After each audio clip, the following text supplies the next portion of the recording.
नमस्कार दोस्तों, स्वागत है आप सभी का आपके अपने चैनल अमन प्रयास जीके जिसमें। जैसा कि फ्रेंड्स, आज है आपका 4 जुलाई और 4 जुलाई को आपका एसएससी CHSL का एग्जाम था, जो कि सेकेंड शिफ्ट का एग्जाम समाप्त हो गया है। सेकेंड शिफ्ट में 25 जीके जिसके प्रश्न पूछे गए थे।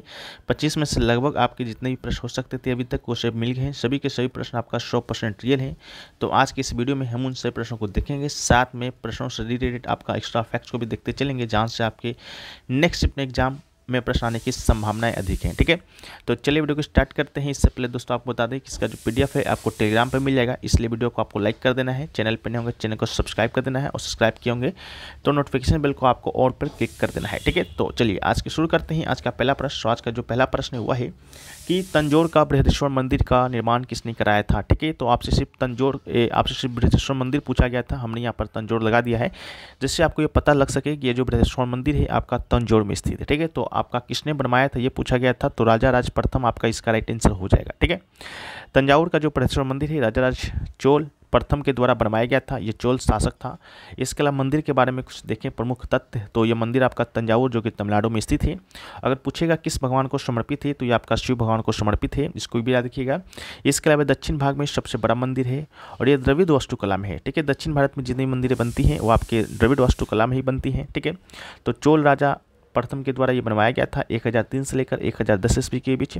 इसके अलावा ये यूनेस्को के विश्व धरोहर स्थल की सूची में भी शामिल है और इसे दक्षिणा मेरू भी कहा जाता है, इसको भी याद रखिएगा, जिसका अर्थ होता है दक्षिण का मेरू। ठीक है, तो चलिए वीडियो में आगे बढ़ते हैं। उससे पहले दोस्तों आपको बता दें कि अगर आपको आने वाले किसी भी एग्ज़ाम में अगर आपको अच्छा स्कोर करना है, तो जितने भी एग्ज़ाम अभी तक हो रहे हैं उन सभी के प्रश्नों को करते चलना है, साथ में उनसे इंपॉर्टेंट एक्स्ट्रा फैक्ट्स को भी करते चलना है। ठीक है, उसी कड़ी में दोस्तों भी हाल ही में आपका एसएससी फेज 12, एसएससी सीपीयू और CHL जो कि अभी चल रहा है, ठीक है, उन सभी का पीडीएफ अगर आप लेना चाहते हैं विथ एक्स्ट्रा फैक्ट के साथ में आपको 10 टॉपिक वाइज फ्री पीडीएफ मिलेगा और डेमो आप यहाँ पर देख सकते हैं, और मात्र ये 49 में आपको मिलने वाला है। ठीक है, तो आप हमें व्हाट्सअप कर सकते हैं, 2 व्हाट्सअप नंबर दिया गया है, दोनों में से किसी एक पर संपर्क कीजिएगा तो आपको ये पीडीएफ है जो कि आपको दे दिया जाएगा। ठीक है, तो चलिए हम लोग वीडियो में आगे बढ़ते हैं। तो नेक्स्ट क्वेश्चन है कि 2024 ICC पुरुष T20 जो विश्व कप है आपका कहाँ हुआ था। अभी हाल ही में 29 जून को ये समाप्त हुआ है, जैसा कि आप लोग को मालूम होगा, और अपना देश जो भारत है उसका विजेता बना है। तो ये कहाँ पर हुआ है, कहाँ पर इसका आयोजन हुआ था, तो इसका आयोजन आपका वेस्ट इंडीज़ और संयुक्त राज्य अमेरिका के द्वारा किया गया था, दोनों का संयुक्त मेजबानी के द्वारा। ठीक है, ये जो आपका ICC पुरुष T20 विश्व कप है हर 2 साल के बाद होता है, और 2024 में इसका यह 9वां संस्करण था। ठीक है, 1 से 29 जून के बीच ये आपका हुआ है, और कहाँ हुआ है तो वेस्ट इंडीज़ में हुआ है। इसके अलावा कहाँ हुआ है भाई, तो ये आपका संयुक्त राज्य अमेरिका में के द्वारा सह मेजबानी के द्वारा हुआ है। ठीक है, और ये दूसरी बार है जब आपका वेस्ट इंडीज़ में आयोजित किया जा रहा था, और संयुक्त राज्य अमेरिका में खेले जाने वाला पहला ICC टूर्नामेंट था। ठीक है, इसको भी याद रखिएगा।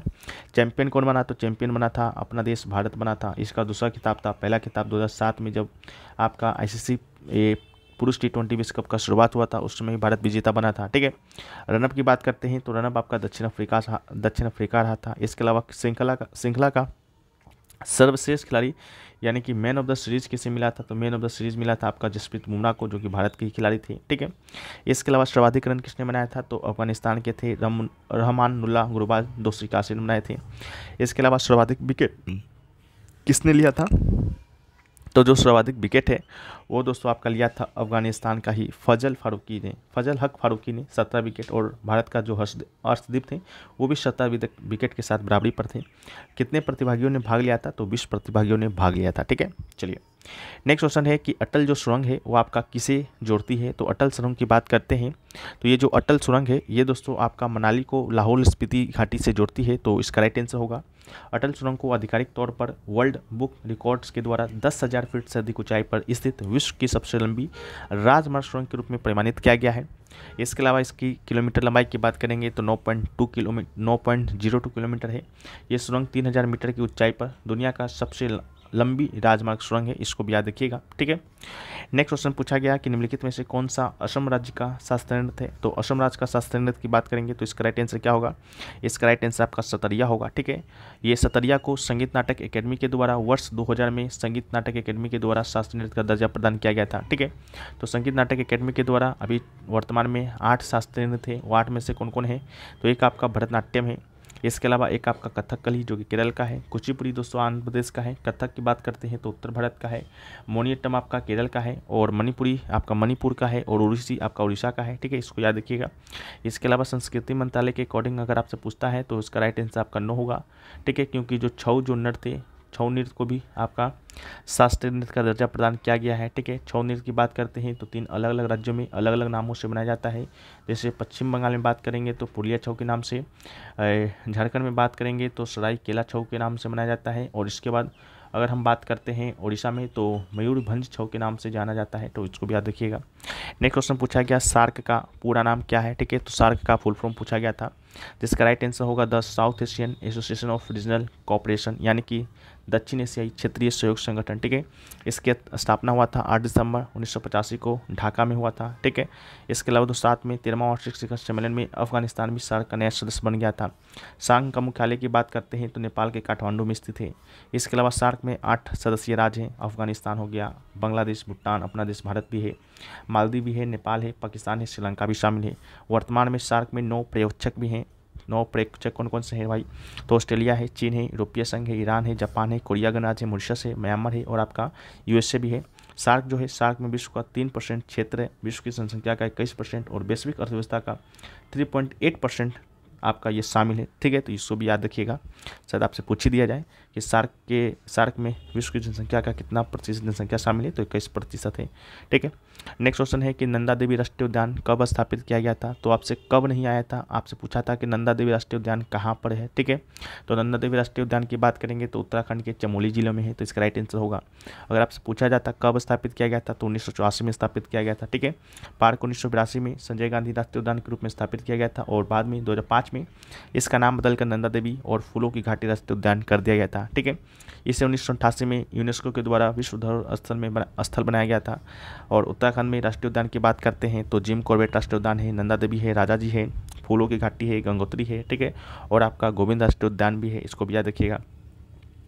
अगला क्वेश्चन है कि what is the tempo in Carnatic music. ठीक है, तो कार्नेटिक म्यूजिक में आपका टेम्पो का अर्थ क्या है। तो इसका राइट आंसर होगा the speed of given piece of music. ठीक है, टेम्पो किसी दिए गए संगीत के टुकड़े की गति है, इसे आमतौर पर 1 मिनट में होने वाली धड़कनों की संख्या से मापा जाता है, जिसे धड़कन प्रति मीटर बीपीएम के रूप में माना जाता है।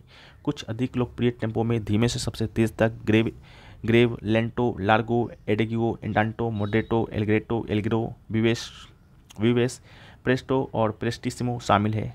नेक्स्ट क्वेश्चन है कि क्षेत्रीय ग्रामीण बैंक का मुख्य उद्देश्य क्या है। ठीक है, तो क्षेत्रीय जो ग्रामीण बैंक है यानी कि आरआरबीज, इसका मुख्य उद्देश्य है ग्रामीण गरीबों को ऋण और बैंकिंग सुविधाएं प्रदान करना, तो इसका राइट आंसर होगा। ठीक है, इसके अलावा आरआरबी की स्थापना का मुख्य उद्देश्य ग्रामीण गरीबी को ऋण और बैंकिंग सुविधाएं प्रदान करना था, जिन्हें अब तक वाणिज्यिक बैंकों के द्वारा सेवाएं प्रदान नहीं की जा रही थी। कार्य की बात करते हैं तो क्षेत्रीय ग्रामीण बैंकों के कार्य किसी भी अन्य वाणिज्यिक बैंक के समान ही है, और आरआरबी की स्थापना 26 सितंबर 1975 को होती है। ठीक है, इसको भी याद रखिएगा। अधिनियम की बात करेंगे तो क्षेत्रीय ग्रामीण बैंक अधिनियम 1976 के प्रावधानों के तहत होता है। ठीक है, तो इसको भी याद रखना है। नेक्स्ट क्वेश्चन है कि 2023 का हॉकी विश्व कप जो पुरुष वाला हुआ था वो आपका भारत के किन 2 स्टेडियम में हुआ था। उन 2 स्टेडियम का नाम आपसे पूछा गया था, तो 2 स्टेडियम था, एक था कलिंगा स्टेडियम जो कि भुवनेश्वर में है, और एक था आपका बिरसा मुंडा अंतर्राष्ट्रीय हॉकी स्टेडियम जो कि आपका राउरकेला में है। इन्हीं 2 स्टेडियम में आपका हुआ था। ठीक है, तो यही पूछा गया था कहाँ पर हुआ था। ठीक है, तो उड़ीसा में हुआ था। ठीक है, कब से कब तक हुआ, 13 से 29 जनवरी 2023 तक हुआ। ठीक है, चैंपियंस कौन रहा, तो चैंपियंस आपका जर्मनी रहा, जिसका तीसरा खिताब था। द्वितीय विजेता यानी कि रनअप की बात करेंगे तो बेल्जियम आपका रनअप बना था। और संस्करण की बात करते हैं तो ये दोस्तों आपका 15वां संस्करण था। ठीक है, नेक्स्ट क्वेश्चन पूछा गया था Dussehra in which month of according to Hindu calendar. तो हमने फर्स्ट डे के ही पीडीएफ में और वीडियो में हमने आपको सारे जो हिंदू जो त्यौहार हैं उनके हिंदू कैलेंडर के अकॉर्डिंग कब बनाए जाते हैं उसका जिक्र किया था, और उसमें शामिल है, जाकर देखिएगा।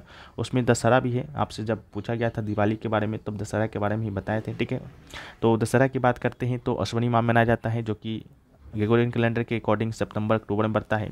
दशहरा की बात करते हैं तो बुराई पर अच्छाई की जीत का प्रतीक है। दशहरा हिंदू कैलेंडर के 7वें महीने अश्विनी महीने के 10वें दिन मनाया जाता है, जिसमें पूर्णिमा दिखाई देती है। इस घटना को उज्ज्वल पखवाड़ा कहा जाता है। ठीक है, इसके अलावा अगर आपसे दिवाली पूछा जाता तो दिवाली की बात करते हैं तो ये कौन से माह में, ये आपका कार्तिक माह में मनाया जाता है।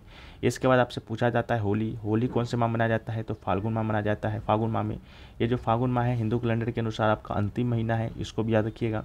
इसके अलावा आपसे पूछा जाता है रामनवमी, रामनवमी की बात करते हैं ये कब मनाया जाता है तो ये आपका चैत माह में मनाया जाता है। रक्षाबंधन कब मनाया जाता है तो सावन में मनाया जाता है। ठीक है, तो इसको भी आप याद रखिएगा। ये सभी आपके एग्जाम में प्रश्न आ चुके हैं और आएंगे। नेक्स्ट क्वेश्चन की बात करते हैं तो नेक्स्ट क्वेश्चन आपसे पूछा गया कि संविधान का 100वां जो संशोधन है वो आपका किस वर्ष हुआ था। ठीक है, वर्ष पूछा गया था, ना कि किससे संबंधित है। ठीक है, तो वर्ष की बात करते हैं तो इसका राइट आंसर तो 2015 होगा। लेकिन अगर आपसे पूछा जाता किससे संबंधित है तो भारत और बांग्लादेश के बीच भूमि सीमा से समझौता से संबंधित है। ठीक है, इसके अलावा 100वां संशोधन 2015 में भारत और बांग्लादेश के बीच भूमि समझौता 1974 की पुष्टि की थी। समझौते के अनुसार बांग्लादेश ने भारत के कब्जे से 111 स्केप पर कब्जा कर लिया। भारत को कुछ बिहार में बांग्लादेश से 51 स्केप प्राप्त हुए थे। कुछ क्षेत्रों के बदले बांग्लादेश के कुछ क्षेत्रों का अधिग्रहण करने का भी उक्त समझौता किया गया था। ठीक है, इसके बाद अगर आपसे पूछे 101वां संशोधन कब हुआ तो 101वां हुआ था 2016 में। किससे संबंधित है तो GST से संबंधित है। इसके अलावा अगर आपसे पूछे 102वां तो 102वां की बात करते हैं तो ये 2018 में हुआ। किससे संबंधित है तो राष्ट्रीय पिछड़ा आयोग से संबंधित है, उसको संवैधानिक दर्जा दिया गया। अगर आपसे पूछे 103वां किससे संबंधित है कब हुआ तो 103वां हुआ 2019 में। और ये किससे संबंधित है तो आपका 10% आरक्षण दिया गया था EWS को। ठीक है, उससे संबंधित है। और पूछा गया कि अगर पूछा जाएगा 104वां किससे संबंधित है तो ये आपका 2020 में हुआ था। ठीक है, और किससे संबंधित है भाई तो लोकसभा राज्य विधानसभा में अनुसूचित जाति यानी कि SC और ST के लिए सीटों की समाप्ति की सीमा पर 70 वर्ष से बढ़ाकर 80 वर्ष कर दिया गया था। और लोकसभा राज्यसभा विधानसभा में एंग्लो इंडियन समुदाय के लिए आरक्षित सीटें हटा दी गई थी। 105वां की बात करेंगे तो 105वां की बात करते हैं तो ये दोस्तों आपका 2021 में हुआ है। ये किससे संबंधित है तो सामाजिक एवं शैक्षणिक रूप से पिछड़े वर्ग की सूची तैयार करने के लिए राज्य सरकार की शक्ति बहाल की गई थी। और अगर आपसे पूछे कि 106वां की बात करते हैं तो ये भी 2023 में हुआ, अभी हाल ही में। और ये महिला आरक्षण विधेयक है जो कि लोकसभा राज्य विधानसभा और राष्ट्रीय राजधानी क्षेत्र दिल्ली की विधानसभाओं में महिलाओं के लिए 1/3 सीटें जो कि आरक्षित करता है, जिनमें SC और ST के लिए सीटें आरक्षित सीटें भी शामिल है। ठीक है, तो ये सभी संशोधन को याद रखिएगा। नेक्स्ट क्वेश्चन पूछा गया कि सोहन सिंह नहीं, यहाँ पर आपका होगा स्वर्ण सिंह। ठीक है, पूछा गया आपसे स्वर्ण सिंह समिति के द्वारा कितने मौलिक कर्तव्य को जोड़े जाने का सुझाव दिया गया था तो स्वर्ण सिंह समिति के द्वारा 8 मौलिक कर्तव्य को जोड़े जाने का सुझाव दिया था। जैसा कि हमने पिछले 10 दिनों से इसके बारे में चर्चा कर रहे हैं, जब से आपका SSC फेज़ 12 का एग्जाम स्टार्ट हुआ है। फेज़ 12 में भी किए, CP में भी किए और SSL में भी किए, और ये क्वेश्चन आज आपके एग्जाम में बना। तो 8 मौलिक कर्तव्य जोड़े जाने का सुझाव इनके द्वारा दिया गया था। 1976 में कौन सा संविधान संशोधन हुआ था, 42वां हुआ था। ठीक है, बाकी हम इसके बारे में चर्चा नहीं करेंगे, मौलिक कर्तव्य बहुत बार कर चुके हैं। ठीक है, बस इतना याद रखिए 8 किया गया था और इंदिरा गांधी ने 10 को जोड़ दिया था। ठीक है, इसके बाद बात करेंगे नेक्स्ट क्वेश्चन का। तो नेक्स्ट क्वेश्चन है कि परख का पूर्ण रूप क्या है। परख का पूर्ण रूप नहीं पूछा गया था, परख में R का मतलब आपसे पूछा गया था। तो R का मतलब आपका रिव्यू होगा, बिल्कुल राइट आंसर है। Performance assessment review and analysis of knowledge of holistic development. ठीक है, तो ये इसका फुल फॉर्म है, याद रखिएगा। R का पूछा गया है, कल K का पूछा जा सकता है। ठीक है, तो परख का तात्पर्य समग्र विकास के लिए ज्ञान का प्रदर्शन, मूल्यांकन, समीक्षा और विश्लेषण है। इसकी स्थापना देश की शैक्षिक प्रणाली में सुधार के लिए मानक निर्धारण, मानदंड निर्धारित करने हेतु राष्ट्रीय मूल्यांकन केंद्र के रूप में किया गया था। परख नीति निर्माण की प्रक्रिया, मूल्यांकन मानदंड और आकलन कौशल निर्धारित करने में केंद्रित है। इसके अलावा राज्य मूल्यांकन सर्वेक्षण और राष्ट्रीय मूल्यांकन सर्वेक्षण का मार्गदर्शन करने के साथ साथ शिक्षण परिणाम की निगरानी करना परख का अन्य उद्देश्य भी है। ठीक है, इसके अलावा प्रधानमंत्री नरेंद्र मोदी ने नई शिक्षा नीति 2020 में NEP के एक भाग के रूप में परख की स्थापना का प्रस्ताव दिया था। इसका उद्देश्य आलोचनात्मक रचनात्मक सोच को बढ़ावा देना है, उद्योग संबंधी शिक्षा प्रदान करना है, समग्र शिक्षा प्रणाली में सुधार भी करना है। अगला है उस व्यक्ति का नाम बताना है जिसने लगातार 5 बार भारतीय राज्य के मुख्यमंत्री का पद संभाला लगातार। तो ये क्वेश्चन आपका हो सकता है थोड़ा सा चेंज आया हो, आपसे प्रकाश सिंह बादल के बारे में पूछा गया था। ठीक है, कि अभी हाल ही में पंजाब के पश्चिमी लगातार तो नहीं कह सकते, 5 कार्यकाल समाप्त करने के बाद अब 2023 में किस राज्य के मुख्यमंत्री का निधन हुआ था? तो पंजाब के प्रकाश सिंह बादल का निधन हुआ था अभी 2023 में अप्रैल में 25 अप्रैल को। ठीक है, यह 1970 से 1971 तक पंजाब के 8वें मुख्यमंत्री के रूप में कार्य किया। 1977 से 80 तक, फिर 87 से 2002 तक, 2007 से 2017 तक, आज तक पंजाब के सबसे लंबे समय तक मुख्यमंत्री हैं। ठीक है, तो इसको याद रखिएगा। और बाकी ज्योति बसु के बारे में भी याद रखिएगा। यह ज्योति जो बसु हैं लगातार 5 बार पश्चिम बंगाल के मुख्यमंत्री रह चुकी हैं। और अगर आपसे पूछा जाता है कि सबसे लंबे समय तक सेवा करने वाला सीएम कौन है भारत में, अभी तक की बात करेंगे तो पवन कुमार चामलिंग हैं, जो कि सिक्किम के मुख्यमंत्री के तौर पर कार्य कर चुके हैं। दूसरे स्थान पर आपके नवीन पटनायक जी हैं, जो कि उड़ीसा के मुख्यमंत्री के रूप में कार्य कर चुके हैं। ठीक है, तो इसको भी याद रखिएगा। तो नेक्स्ट क्वेश्चन है, तो नेक्स्ट क्वेश्चन जो पूछा गया वो पूछा गया, electrochemical cell is use to convert chemical energy into electric energy by which reaction. ठीक है, तो रिएक्शन का नाम पूछा गया था, तो इसका राइट आंसर रेडॉक्स रिएक्शन होगा। इलेक्ट्रोकेमिकल और cell is a device which converts chemical energy into electrical energy through a redox reaction. ठीक है, नेक्स्ट क्वेश्चन है। ठीक है, अभी तक इतना ही क्वेश्चन मिले हैं, अभी और जो 3-4 जो क्वेश्चन छूट गए होंगे उसको हम लोग पीडीएफ में देंगे। पीडीएफ आपको जैसा कि हर दिन की तरह टेलीग्राम पे दिया जाएगा, टेलीग्राम का लिंक डिस्क्रिप्शन में दिया गया है, तो आप लोग जाकर वहाँ से भी ज्वाइन कर लीजिएगा। ठीक है, और इतना ही क्वेश्चन पूछा गया था मे बी, और 2-4 क्वेश्चन जो छूट गए होंगे उसको तो आप लोग जानते ही हैं पीडीएफ में मिल ही जाता है। ठीक है, तो उसके लिए चिंता लेना नहीं है। तो चलिए, आशा करते हैं ये वीडियो आपको पसंद आया है। वीडियो पसंद आया है तो वीडियो को लाइक कर दीजिए, और चैनल पर नए चैनल को सब्सक्राइब कर दीजिए। और पीडीएफ के लिए व्हाट्सएप नंबर दिया गया है, तो आप लोग संपर्क कर सकते हैं। जय हिंद।